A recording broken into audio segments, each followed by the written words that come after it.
All right, good morning, freshmen. I hope everybody's doing well out there. I feel like I'm doing a podcast or something, but anyway. So, here is what we're going to do as soon as I get this camera off my mouse pad. Here's what we're going to do. We are starting a new unit called Ties That Bind, and this is the first story in it. Here it is. Here's my hand. You guys want to see my quarantine beard?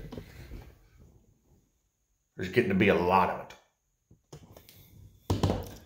Okay, so here's what we're going to do.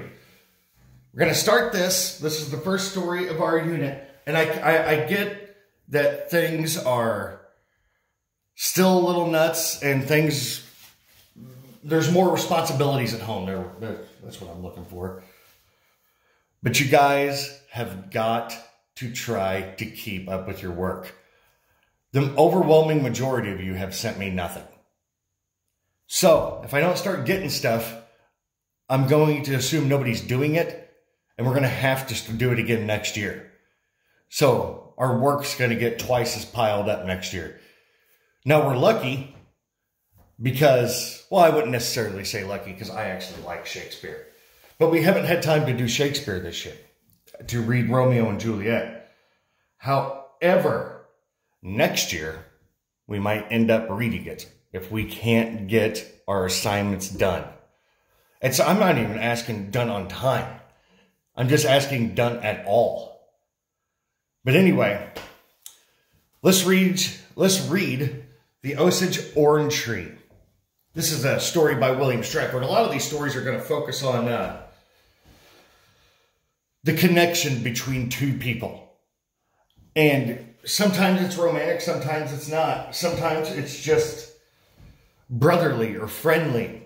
I mean, we've all had friends and that we felt extremely close to. Even I do. I mean, Mr. Bullard's like a brother to me now. But what we're going to do is read about some of these relationships. So let's get right after it. And actually, I'm going to turn this up a little because I'm old and I can't see that far away because I'm kind of sitting behind the camera. Okay, the Osage Orange Tree. On the first day of high school, in the prairie town where the tree was, I stood in the sun by the flagpole and watched, but pretended not to watch the others. They stood and, you know what? I'm going to pause right here. You know what I'm going to open the window. It's nice out. See, it's just like class. I'm stopping to do stuff right as soon as I think about it. I'm going to open this too because it's nice. Okay, now we're ready. The Osage Orange Tree. Let me start over again. But before I start over again, let me ask you guys this. Have you ever been new somewhere and felt how uncomfortable it could be? Hey, look, there I am. I better close part of this. And felt how uncomfortable it could be. Because you're new and because you don't know people and because it can be intimidating. Okay. On the first day of high school in the prairie town where the tree was, I stood in the sun by the flagpole and watched, but pretended not to watch the others. They stood in groups and talked and knew each other, all except one, a girl though, in a faded blue dress carrying a sack lunch and standing near the corner looking everywhere but at the crowd. I might talk to her, I thought. But of course, it was out of the question. That first day was easier when the classes started. Some of the teachers were kind, some were frightening, some of the students didn't care. But I listened and I waited. And at the end of the day, I was relieved, less conspicuous from then on. But that day was not really over. As I hurried to carry my new paper route, I was thinking about how in a strange town, if you're quiet, no one notices. And some may like you later. I was thinking about this when I reached the north edge of town where the scattering houses dwindle.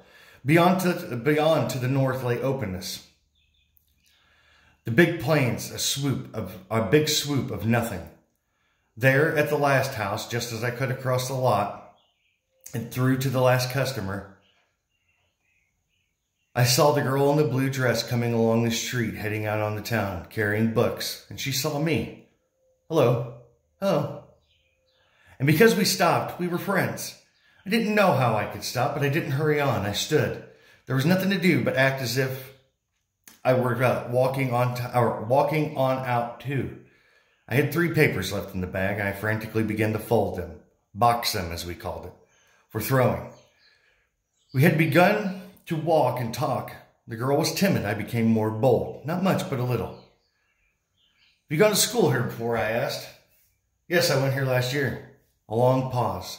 A meadowlark sitting on a fence post hunched his wings and flew. I kicked through the dust of the road. One thing that William Stratford is extremely good at doing is painting a picture for his reader. Do you guys remember what that's called? I'll wait while I take a sip of coffee. Oh, did you say imagery? Because if you did, you're correct. Yes, through figurative language and sensory details, authors paint us images. They paint us pictures of their stories. I began to look ahead. Where could we possibly be walking to? I couldn't be walking just because I wanted to be with her. Fortunately, there was one more house, a gray house by a sagging barn set 200 yards from the road. I thought I'd see if I could get a customer here, I said, waving toward the house. That's where I live. Oh. We were at the dusty car tracks that turned off the road to the house, and the girl stopped. There was a tree at the corner, a straight but little tree with slim branches and shiny dark leaves. I could take the paper tonight and see if my father wants to buy it. A great relief. What could I have said to her parents? I held out the paper, dropped it, picked it up, brushing off the dust.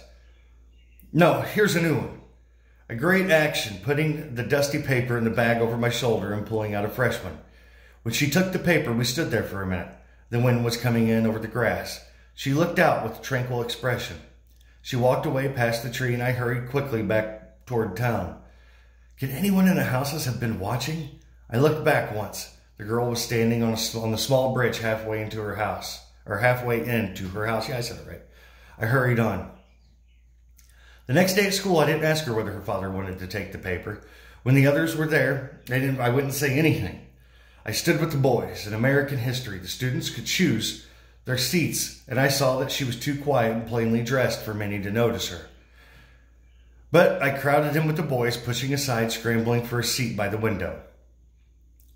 That night, I came to the edge of the town. 2 papers were left, and I walked on out. The meadowlark was there. By some reeds in the ditch by the road,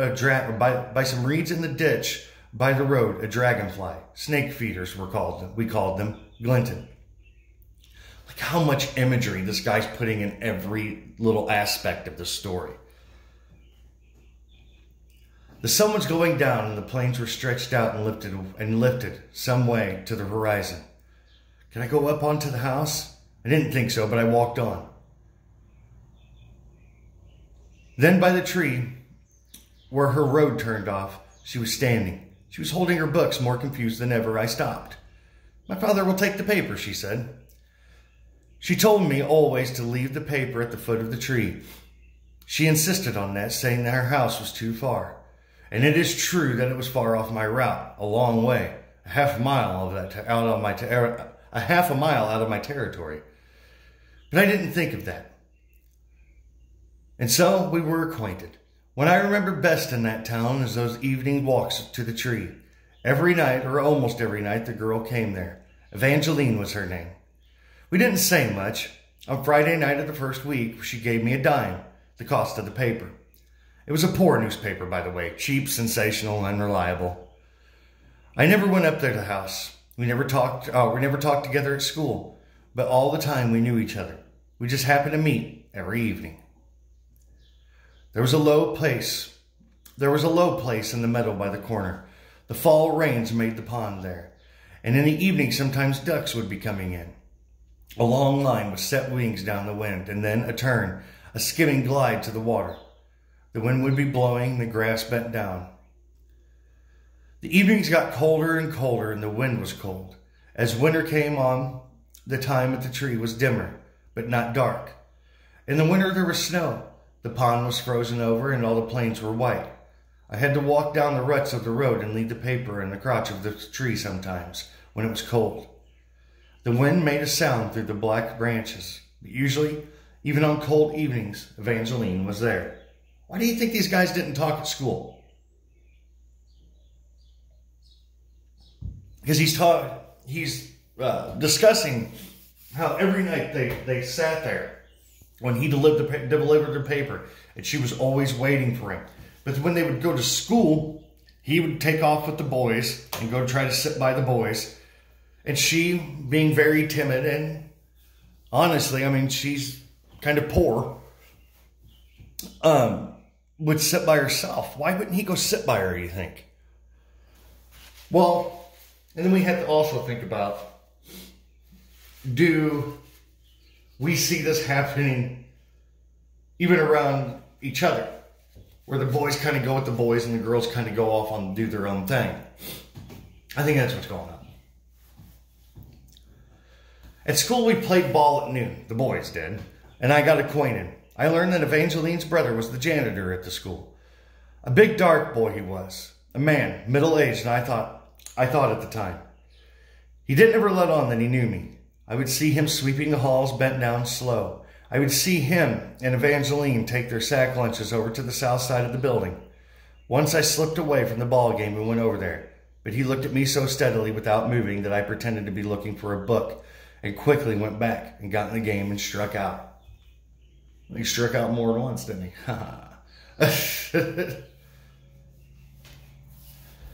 You don't know about those winters, and especially that winter. Those were the dust years. Wheat was way down in price. Everyone was poor, in a way that you couldn't understand. I made $2 a week or something like that on my paper route. I could tell about working for 10 cents an hour and then not getting paid. About families that ate wheat boiled for their main food and burned wheat for fuel. You don't know how it would be. All through that hard winter, I carried the paper to the tree by the pond in the evening and gave it to Evangeline. So, what he's saying, the dust year, he's talking about the Dust Bowl, which took place in the 1930s, where there was a huge drought, and I mean, the winds blew up. Here, I'll even show you guys a picture real quick.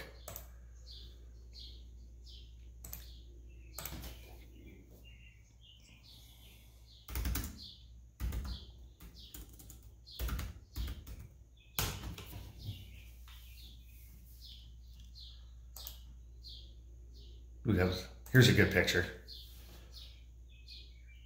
So it was really, really dry out. Like there was a drought, obviously, and all the fields became just covered in dry topsoil. So when the winds would pick up, it would build up these huge, huge dust clouds. I mean, look at them. That would blow over towns and cities. That's a scary looking one. But not only did it just ruin all the, well, there were no crops really. And like this guy's saying, or this narrator saying, the price for wheat was so low that they were burning it and eating it because everyone was poor at this time. I mean, this was taking place during the Depression, the Great Depression. And Congress, here's a good one. Congress didn't even act on this because they didn't think it was that big of a deal until the dust from the plains from the west and the Midwest of the United States blew so far that it blew to Washington, D.C. And that's when they decided to take action. But what was super scary about this is a lot of people died. Their lungs literally filled up with dust that became mud. And they basically suffocated. But anyway, back to our story. I just wanted to give you guys a little background. Oh, okay, here we were. All through the hard winter, I carried the paper to the tree by the pond. In the evening, and gave it to Evangeline. In the cold weather, Evangeline wore a heavier dress, a dark, straight, heavy dress under the thick black coat. Outdoors, she wore a knitted cap that fastened under her chin. She was dressed this way when we met, and she took the paper. The reeds were broken now. The meadowlark was gone. And then came the spring. I had forgotten to tell just how Evangeline looked. She was of medium height and slim. Her face was pale, her forehead high, her eyes blue. Her tranquil face I remember well. I remember watching the wind come in over the grass. Her dress was long, her feet small, and I could remember her by the tree, with her books, or walking up the road toward her house and stopping on the bridge halfway up there. But she didn't wave, and I couldn't tell whether she was watching me or not. I always looked back as I went over the rise toward town. I could remember her in the room at school. She came into American history one spring, the first really warm day. She had changed from the dark, heavy dress to the dull blue one of the last fall. And she had on a new belt, a gray belt with blue stitching along the edges. As she passed in front of Jane Wright, a girl who sat in the front row, I heard Jane say something to the girl beside her. Why, look at Evangeline. That old dress of hers has a new belt. Stop a minute, Evangeline, Jane said. Let me see your new dress. Evangeline stopped and looked uncertainly at Jane and blushed. It's just made over, she said. It's cute, dear, Jane said. As Evangeline went on, Jane nudged her friend in the ribs and the friend smothered a giggle. Oh, that's horrible. They're making fun of her because she's poor. Well, that was a good year. Commencement time came. Commencement means graduation. And along with the newspaper job, I had the task of preparing for finals and all. One thing, I wasn't a student who took part in class play or anything like that. I was just one of the boys, 24th in the line to get my diploma. As the graduation was bringing on an end to my paper carrying, my father covered a big territory in a part of our state selling farm equipment, and we were going to move at once to a town 70 miles north, only because of my finishing the school year had we stayed until graduation. I had taught another boy Meyer out, always leaving him at the end and walking on out by myself to the tree. I didn't really have to go around with him that the day of graduation, but I was going anyway. At the graduation exercises held that May afternoon, I wore my brown Sunday suit. My mother was in the audience. It was a heavy day. The girls had on new dresses, but I didn't see her. I suppose that I deserve old man Sutton's shh as we lined up to march across the stage. But I, for the first time in the year, forgot my caution and asked Jane where Evangeline was. She shrugged, and I could see for myself that she was not there. We marched across the stage. Our diplomas were ours. Our parents filed out to the strains of the march on the school organ as we trailed to the hall. I wonder why the girl didn't show up for her own graduation. I unbuttoned my brown suit coat, stuffed the diploma in my pocket, and sidled out of the group and upstairs. Evangeline's brother was emptying baskets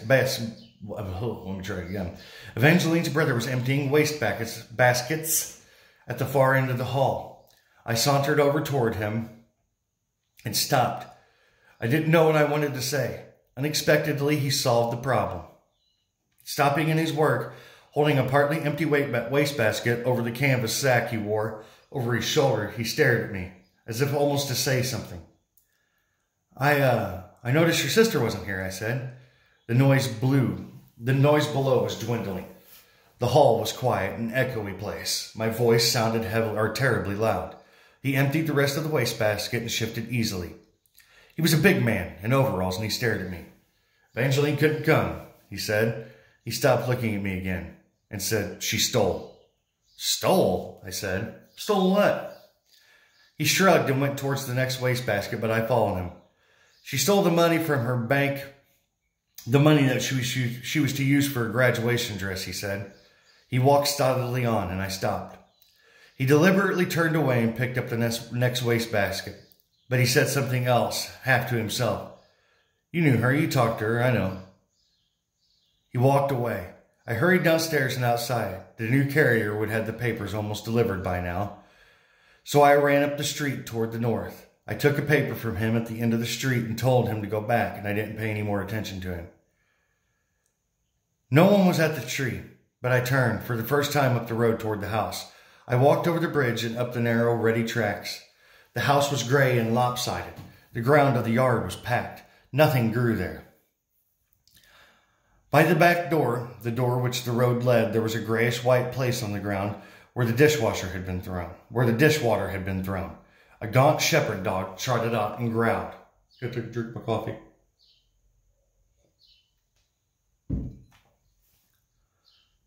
And the door opened suddenly, as if someone had been watching me come up the track. A woman came out, a woman stern-faced,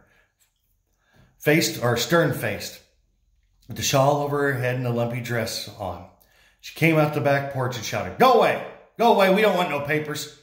She waved violently with one hand, holding the other on her shawl and her throat. She coughed so hard as she leaned over and put her hand against one of the uprights of the porch. Her face was red. She glanced toward the barn and leaned towards me. "Go away!" Behind me, a meadowlark sang.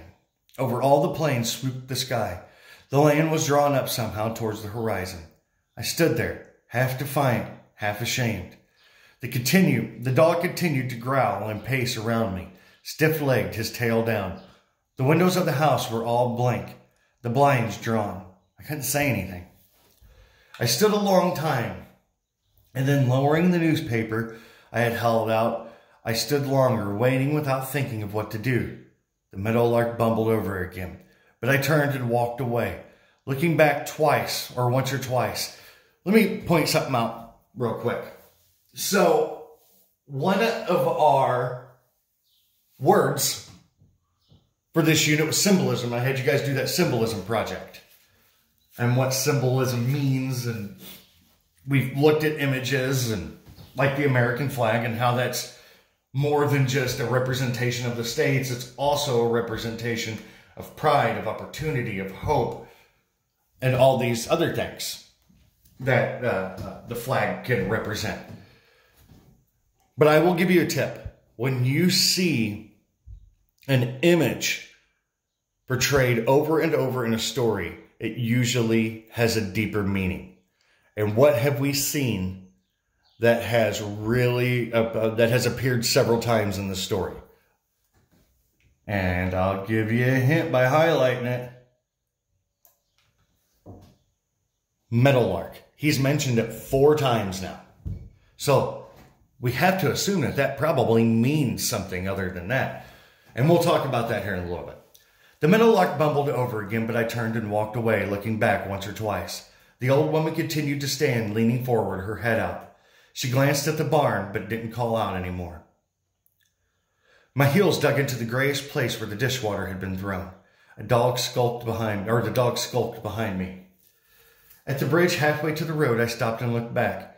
The dog was lying down again. The porch was empty and the door was closed. Turning the other way, I turned toward town. Near me stood our ragged little tree. An Osage orange tree it was. It was feeble. Here's another tip too. And this is the last time I'm going to learn. If there is something in the title that gets mentioned in the book or in the story, that probably is symbolic of something. Look at the way he describes the tree over and over throughout the story. That'll give you a good hint. At the bridge halfway to the road, I stopped and looked back. The dog was lying down again. The porch was empty and the door was closed. Turning the other way, I looked toward town. Near me stood our ragged little tree. An Osage orange tree it was.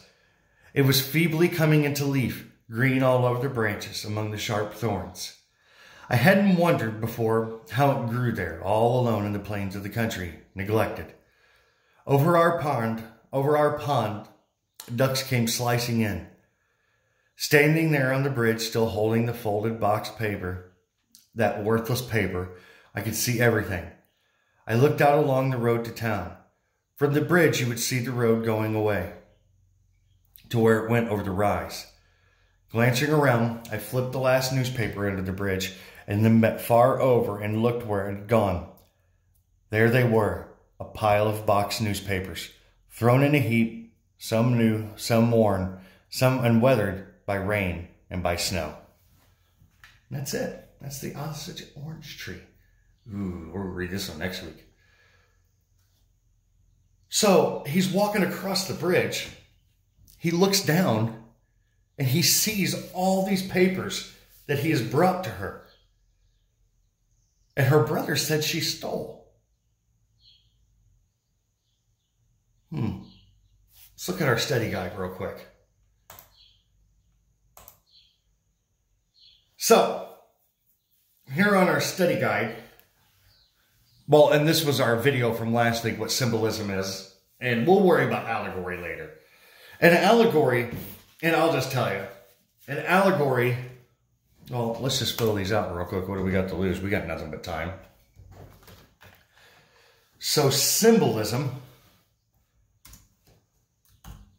is an image or object that takes on a greater meaning than its, oops, hit enter on accident, literal meaning. Like with the flag.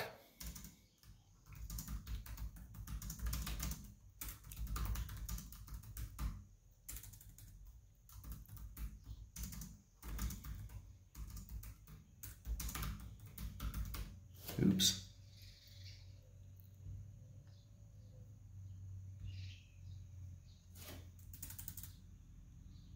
Oh my gosh. I'm messing up, guys.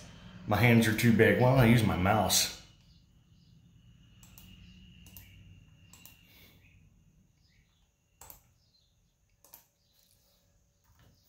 All that to take out an apostrophe. Okay.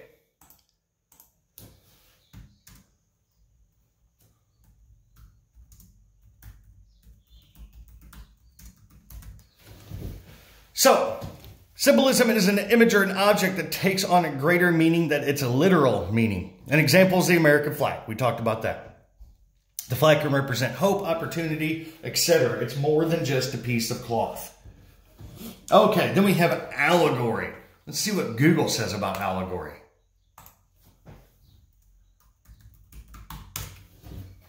Allegories are like stories that are got great big symbols. So, an allegory is a story or a poem or a picture. Where'd my...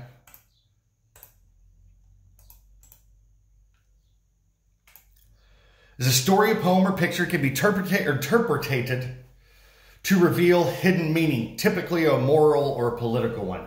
And I really wish that I was with you guys so we could discuss this more and how we could talk about how stories have a meaning beyond the things that we just read. There's deeper meaning to it. An example that I have is... there's this play called The Crucible, which you guys will read when you're juniors.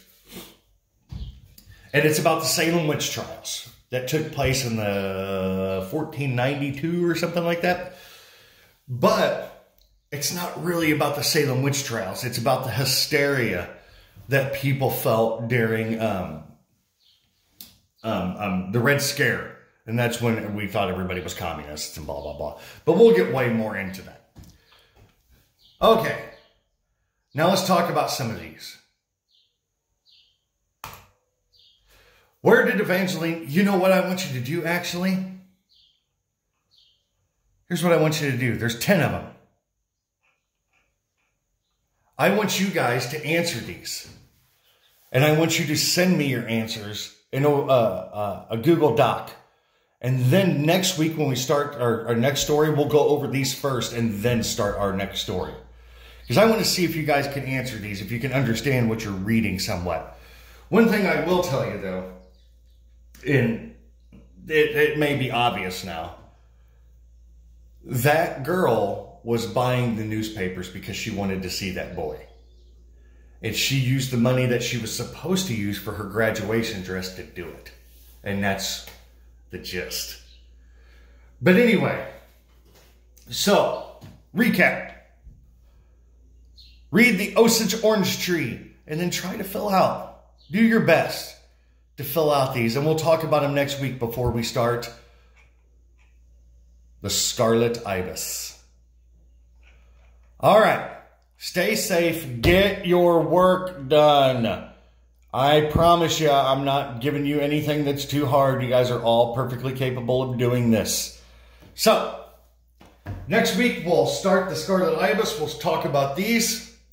And I hope you guys are staying safe and everything's good. And if you need anything, you know how to contact me. And I will talk to you guys next week. Okay, Macaulay out.